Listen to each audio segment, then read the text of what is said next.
Awit 116, 12 hanggang 16. Ano ang aking isusukli sa Panginoon sa lahat niyang kabutihan sa akin? Aking itataas ang saro ng kaligtasan at tatawag sa pangalan ng Panginoon.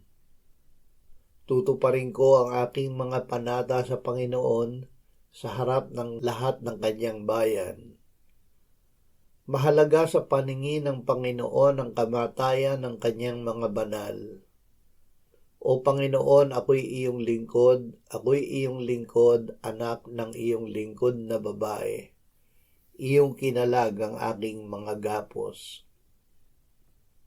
Lumaya at magpasakop. Ang mananampalataya ay pinalaya ng Diyos sa pagiging alipin ng kasalanan.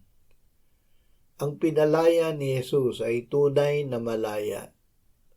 Lumaya siya hindi para sa sarili, kundi upang isuko ang sarili kay Jesus at maging lingkod niya.